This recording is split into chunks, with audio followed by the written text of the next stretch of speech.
and welcome back to Mystic Matters. We are the Greater Mystic Chamber of Commerce. Well, Kristen, I'm back. And I want to know if you missed me. I did miss you. It was so lonely here.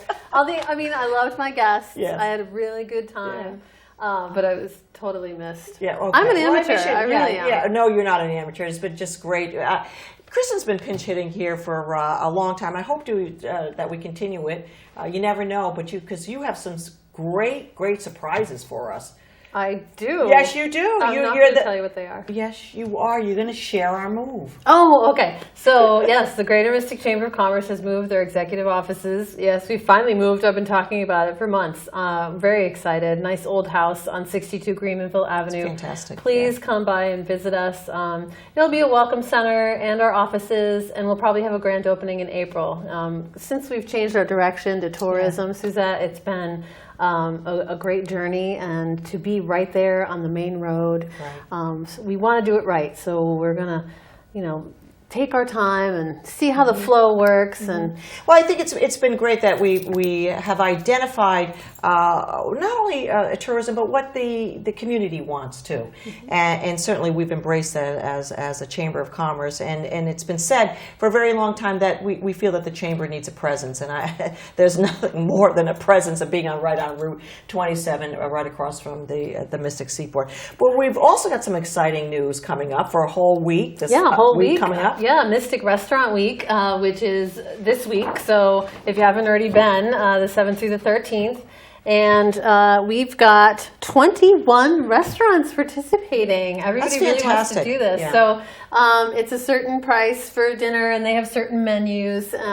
So Ancient Mariner, Anthony J's, Bravo Bravo, Breakwater. Bill wants to see if I can do this in 30 seconds. Captain Daniel Packer Inn, Chapter 1 Fine Food and Drink, Engine Room, Frank's Gourmet Grill, Go Fish, Harbor House, Jealous Monk, Latitude 41, Mango's Wood Fired Pizza, Metza, Mystic Diner, Oyster Club, Pink Basil, Steak Loft, getting close. The Irons, the Mystic Boathouse. All right, I'll give her 22 seconds. Did I say Frank's? Because Frank's is where I'm going. Well, I don't know. I've got my favorites too, but I'm not going to mention because everybody has their favorites. But I'm going one night. And the specials are at lunch as well. Okay. And all the menus are on our website.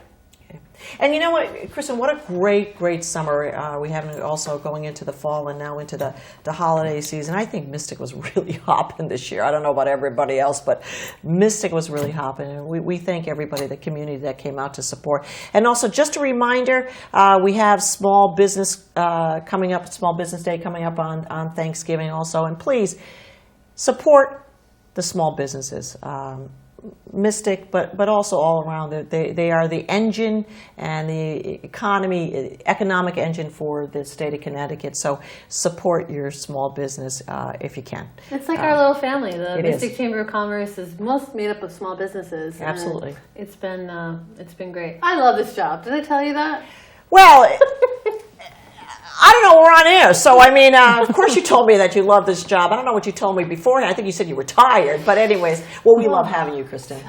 And speaking about small business and economic engines, we also, the Greater Mystic Chamber of Commerce is also proud, and of course many of us in the community to support some of our nonprofits and some of the organizations that really encompass our community, because we always talk about Mystic, but we're really the Greater Mystic Chamber of Commerce, and that also, we also encompass much more than just the area Mystic in Groton, New London, even now to North Stonington and a little bit in Rhode Island as well. Yeah. So we are everywhere. So I'm going to let you do the introductions because this is very exciting. You have to do something, okay, Kristen. I know. We're here together. Remember, I'm tired. So I want to say that this organization is really close to my heart. We had a business before hours there, and it was just so touching at the amount of work that goes into caring for the experience there. So Riverfront Children's Center, I wanted to welcome Dr. Susan Radway. Thank you. Welcome, Susan. Thank you. I'm so glad to be here. We're glad to have you. And also Susan Carice. Thank you. Who has been on the show before. Yes. I don't know how many numerous times has been on the show. But Dr. Susan Radway, you're new. I am. You are the new executive director for the Riverfront Children's Center. A couple of months. That's new. Yes. That's new. So for our audience, Susan, what exactly is the mission of the Riverfront? So Riverfront Children's Center is in place as a 501c3 nonprofit organization to provide quality early care and education and affordable care for children ages 8 weeks old through 12 years of age with before and after school care, so that their families can be working or training or going to school. And part of that mission includes the comprehensive wraparound services to support the children and their families so that they can be successful. You know, I love this organization. Susan's been with me a long time, and with the Chamber and this and Mystic Matters. How important, Susan, is for that? I mean, I don't think people realize, I mean, we're the state of Connecticut. We're supposed to be the affluent state. But how important is that to get the education and the help that some of these families need in this community? Well, if you think about all of the small businesses and the large businesses in our community and the variety of people that work for them, there are the people that work at minimum wage and the people that do the service industry kind of jobs that have not very high-paying positions. And for an infant to have care for a year, the cost is over $10,000. Oh, for So goodness sakes. if someone is working and making $15,000 a year, how can they pay $10,000 to care for their child? You know, interesting, Susan. Been on the show. I never really knew. You know, that's astounding. It is, absolutely. And we've talked a little around it in past years because that's one of the wonderful things about Riverfront. So it doesn't matter what your background is. It doesn't matter how much you can afford to pay. We look at every child as a whole, and we try to find scholarships to help them afford it. So you can come to Riverfront and afford that level of quality care just like anyone else. And I think that's what's really important. It does cost that much to care for a child 1 year. It costs that much to care for you. Well, and that's just a half a year. I mean, so can you just imagine? But, you know, Kristen, I mean, if you think about that, if you look at some of the levels of some of the education, the college and some of the private, that's astounding. That's half of somebody's income. Economically, it's really, there's a lot of disparity, and I've experienced it as well, in the state, but also in the country, in how we've moved forward. So this kind of organization is really a relief, and it's one to really feel good about giving to. Right. So what's I don't know if this is the right word, but the vetting process for a family of need, how does that happen? Sure. So we have a waiting list, and families will put themselves on that list as their need arises for space. And there are some priorities. So families that are teenage parents or have DCF involvement or have an emergency need might go higher on the list, more quickly get a space because they have an emergency at-risk need. But for the most part, it's first come, first served basis for anywhere in the region. Anyone from any income background, any job can apply for a space. But because the wait list sometimes is a long list, a lot of families that could afford other care will find other care. So what we find is most of the families that are waiting to get spaces at Riverfront are families who have no other option for care that they could afford or that they could get to with transportation or that is going to be high quality for their child. Right, right. Now, there was a program, and I think you guys are still doing this, which is the C52, is that right? Absolutely, yes. Can you tell me a little bit about that? Sure. So a few years ago, maybe 6 years ago now, one of our donors and board members, longtime board members, decided they wanted to create some sort of membership organization so that people in the community could become members to support children 52 weeks a year. So that's where C, children, 52 weeks a year. Okay. So the inaugural C52 members all gave at least $52, $1 a week or more.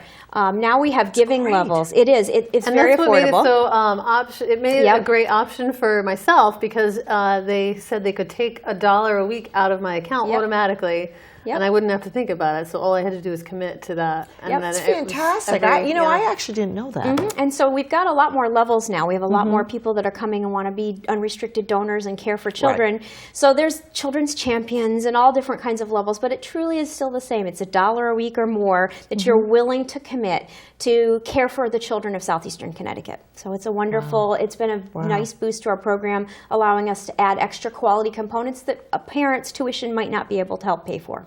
Okay. So what other programs does the Riverfront Center provide? So in addition to the care, we try to provide a variety of activities and services that could support the family in some way. So there's a food bank there, so families in need can stop and pick up a bag of groceries. There's a clothing bank, so families can go down, children grow out of clothes quickly. Often families at the center bring in the clothes their children have grown out of and then take back a bag of clothes that somebody, that's there for the next season. We have a lot of winter coats there now, so winter coats and boots, those kinds of things. We also have a big emphasis on social-emotional development. It's really important for young children to know how to get along with each other. It's really important for them to learn how to use their words and say, please don't push me. Those kinds of things when you're standing in line and little 2-year-olds are bumping into each other or they start poking or pushing or trying to grab a toy out. Use your words. That's the beginning of good social emotional interactions. And so we've done a lot to support staff in professional development to better understand how to identify social and emotional concerns in young children and how to help them learn to use their words and interact appropriately. And we have clinicians available to provide counseling for families with young children when they really are at a level where there's behaviors that are significantly challenging and getting in the way of a good early childhood education. I think that's so important. I mean, you look at, everybody says, well, it starts, I don't know, I shouldn't say zero, but infant to 7 years old. I mean, I've heard this quite a bit, that is the time where you're going to get those social or at least it development social skills, and also their personality comes out at that particular time. Is that true? It's true. That 0 to 7, I guess, is what Well, at birth, one of the big things that's conversation right now is skin-to-skin contact and how much that can decrease the likelihood of different kinds of behavioral instances for children because it calms them. And we're talking about skin-to-skin contact, which is typical. A baby's born and they're placed on mother's chest, but the recommendation that dads have skin-to-skin contact. There's a calming effect to that just helps to develop a relationship and begin that bonding that's so important. And if you start at birth with that bonding, then you continue to grow with that. Yeah. So let's talk about, because this is one of my favorite parts, is the night of giving. Yes, absolutely. Okay, I don't It's know who very wants to take exciting. the lead on that, but prior to this, you did a different format. Yeah, we used to have a silent auction at Shinnecock Yacht Club. It was a great event, but we'd had it for many years, and we thought it was time to shake it up a bit. So last year, we had our first annual night of giving at the Mystic Marriott. It was in the evening with cocktails and dinner, and we had a speaker, Lisa Tepper Bates, was there last year. It was just a really great community event. And we were able to fundraise a large amount of money for all of those support services we just talked about, the things that parents aren't able to pay for in their weekly tuition or that we can't get grants for. So diapers and counseling for children, all those wraparound services that help them succeed. So it went so well. We are repeating that event this week. We're having on November 11th at the Mystic Marriott. There are limited number of seats that are still available because it's a lot of the people that came last year came again this year. Of course. But it's is it dinner or is it just cocktails? Dinner. There's cocktails followed by a wonderful dinner, 3 different selections of entrees. There's music. Lou Manzi will be there playing again. He's a wonderful musician. Michael Whitehouse will be our celebrity auctioneer. So when it's time to Michael's fund a very need, good. everybody knows Michael. He's excited to get out there and do that. And we have C-52s there, we have donors, we have board members, all kinds of supporters just coming out to celebrate the uniqueness of Riverfront and just to say, this is a great place and I want to support them. So you can hold up your paddle and say, I will donate a certain amount for diapers. Is that how you work it? Yeah, they fund a need. So the auctioneer will say, who can give us $50 towards diapers or $25 towards a 3 weeks or 3 days of formula, whatever the different items we are auctioning off, anywhere from a $25 item up to someone who might want to give $10,000 and fund a whole year of someone's tuition to help a family out. So yeah, it's got all different levels, and people get really excited about it because it's really sort of fun when you get into the midst of it all. Hundreds of people in there lifting their paddles to support children. It really is a great sight. And so is there going to be a keynote speaker again this year? Or there is. Our keynote speaker this year is Jewel Jones from Liberty Liberty Bank Foundation. Oh, she's a hot ticket. She is, and oh my goodness, she's a wonderful speaker. So if you get a chance to come, you should come and hear her. She will bring the room to tears, I'm sure. She is that good. Yeah, she's you a all great know speaker. her. Yep, do but know her, she's yeah. been a strong supporter of Riverfront for many years and a great advocate for young children and especially the diversity of the program that we serve. So we hope people will come out and hear her speak. So tell me a little bit about the staff and how that organization works. Like how many people are working for you? Is it volunteer, et cetera? So Riverfront Children's Center has 11 classrooms, so that's 22 teachers, 2 teachers per each classroom, and then there's some administration, so about 25 or so staff with varying degrees of education, but every classroom has a teacher with a bachelor's degree at a minimum. An assistant may have an associate's degree, but everybody has early childhood credits working to there. We do welcome volunteers. We have a young high school student doing some volunteering for community service hours for her school right now. We have volunteers come in from various organizations with adults or young people with some level of disability for them to be involved in some way. We look for people wanting to come in and read because we know that reading and talking to children is the greatest foundation for their learning and preparing for school. We gardens. Our gardens are a great volunteer. Yeah, so the gardens are great garden project huge, right now. So there's vegetable gardens. The kids go out and plant. They pick. They're being put away for the winter right now by another group of volunteers. And right now we have another garden project being installed, which is Tranquility Garden, and it's going to have some paths through it and some plantings and up a little bit of a few steps with an overlook for the children to go and see the butterflies and the birds and whatever they can observe related to nature in this garden.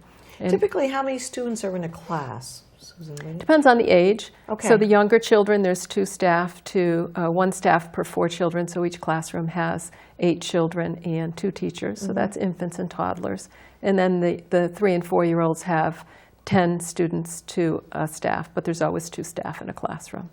So it's not just daycare. I mean, it's a whole. Well, that's the beehive. need. Yeah, I mean, I think no, it's education. Yeah, but it's education and It's learning. A great organization. I'm going to put Susan Clarice on a little bit of I'm going to put her on the spot Okay. because I don't know if everybody knows, but I'm going to tell you something. How long, Susan, have you been with this organization? Well, I just finished my 20th year. Oh, That wow, is, congratulations. I want Yes. to tell you how amazing that is, and how long has this organization been in existence? Well, this is its 34th year, so it's been a lot longer than I've been there. But I have to say, there's just something really special about Riverfront Children's Center. I mean, it was the place I wanted to move from New York to Groton, Connecticut for Riverfront. The passion that people have. New York to Groton, Connecticut. Yes, because of Riverfront. And I think the key here is that it just does so many wonderful things for so many children and families that you don't always get in every situation when you see a preschool or an early learning situation. We do the educational component, but we care for the entire family. And to me, that was very important. And we have such a great relationship with the community. I think that also drew me there. Yeah, that's and I don't know if that always was like that. I'm not sure. But since I've known you Yeah. and some of the other people in the organization, I think you've brought a really good awareness. But you've been basically in the finance. I have. I started out as a teacher, preschool teacher there, and moved my way through. But I do have a passion for the finance and the grants management part. And I think that because I am a teacher, it allows me to see sometimes how more creative we can be with the funding than if I was just an accountant. I wanted to walk in there and say, well, let's spend this or that. I can sort of see it from a teacher's perspective or from a family perspective. But the truth there is that every penny that comes through that door, I cannot believe that I can see that as a finance director. Every penny goes right back out to the teachers and the children, the quality of the program, and that is really special. I mean, it's just the leanest, meanest business you could even see because we want every dollar. I love to that. The go leanest, to the children. meanest business Yes, you could ever. I mean, absolutely. I'm a business person, so I understand that. understand that, Yeah, I yes. understand getting that the value for the dollar that's being donated. So just another question I have. You've been around 20 years, Susan. What have you seen from this organization, and how has it impacted some of the kids and the families that you've seen later on? Now that's a great question, because that's one of my favorite moments. Almost every year I meet several of our kids somewhere, and they are graduating college, they're out of college, they have degrees. It's wonderful to see the children that we've worked so hard with families to try to help them to survive economically, get through traumas and stresses, see them 20 years later with their own children and families, with careers, and they're doing well. And so I'm not saying that every child we ever impact is going to have that high level of success, but so many of our kids are succeeding because we were able to give them the foundation they needed right when they needed it most. It was a critical age or something going on with their family right then. They needed help, and we didn't turn our backs on them, and we supported them fully as a community. And now they're giving back as productive members of communities as they're adults now. So I think that's the most thrilling part. That is great. And I think, too, the fact that it's a private but nonprofit organization helps, because then you can adapt as you go, and you can see what works and move forward from there, whereas maybe a governmental agency might have to have requirements that didn't necessarily fit the actual needs of the children. So it's a really good combination. It's important to remember that we really do have a lot of guidelines we do follow, but because we are a private nonprofit, we can place our emphasis. And one thing I think to note is the majority of our children that come at infancy leave when they go to kindergarten or even stay for before and after school care. So we provide continuous continuity of care and early education for a good number of children from birth to age 6. So, Susan, there is a social, economic, sometimes you get some of the families that really don't have the means to, I mean, this provides certainly is very helpful. But do you also get some of the emotionally disturbed, I don't want to say disturbed, that's not the right word, but the challenges that come to you, maybe not at birth, but maybe they come at second grade? Well, is that a difficult time for you, for the organization to deal with? Is it, I mean, every day is a surprise. Every day has the different things, and some days it may be something that truly is a crisis for a family, and we hop right in and figure out how can we support that family, what they're doing. And we know that some of our children have experienced instances where trauma has impacted them, and so what's referred to now as toxic stress, the interactions in family where there's lots of yelling, where there's people coming and going, where somebody's hurt, somebody's died, where they've moved multiple times, they don't know where a consistent home is. Those all impact a young child. And so if we can help the family to become more stable and eliminate some of the issues that may be traumatic for a child, we can see the child become more successful quicker. So there is that education component. Absolutely. But there's also that emotional support as well. We have a video. I think Frank's trying to tell me. I hope that's I what he's know. trying to tell me. We've got a video. Yeah, I'm sorry, Frank, but I know this is important too. Did you so say there wasn't enough time for the video? I don't know what he was saying. It was like We sign sent language. pictures. There it is right there. Yeah, these are pictures of the center and the children in the course go of ahead the and talk through course this of the because, day. oh my gosh. We are almost always full with infants and toddlers, and aren't they just adorable?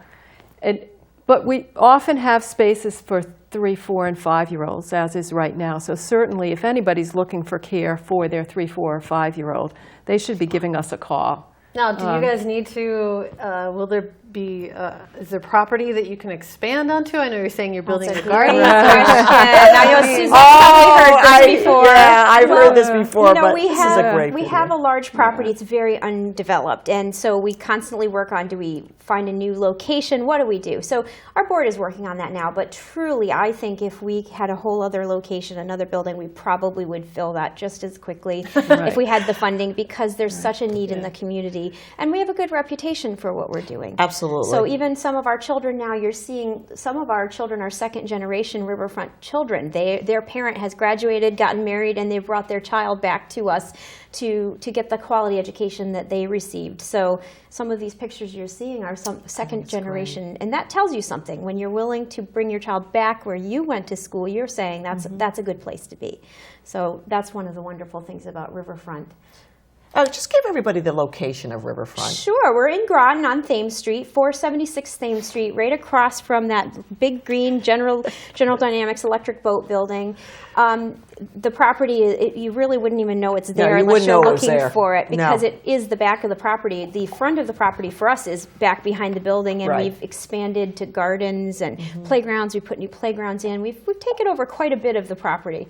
So it's quite You'd large. be very, very surprised where this place is located. And when you go inside, and too, you go- it just you keeps mean, just going and going and going. You know, it's funny that you were going to ask that, because I was going to put Susan on the spot again too, as far as expansion. I think that's something that clearly we have talked about on Mystic Matters, because I think the hope is, Susan, is that someday this is really a big presence, bigger than what, but also needing funding.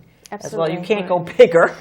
No, it would unless need you- to have the funding part, because that's part of the beauty for families. They can afford to come. But Susan and I and the board have been talking about that, and what does, when you're committed to a community the way we are, southeastern Connecticut, and you have wait lists as long as we often have, especially for infants and toddlers, it's really hard to just say, I'm going to stay with status quo with the 140 kids we're working with. You sort of have to be compelled Right. to look to try to see what else you can do.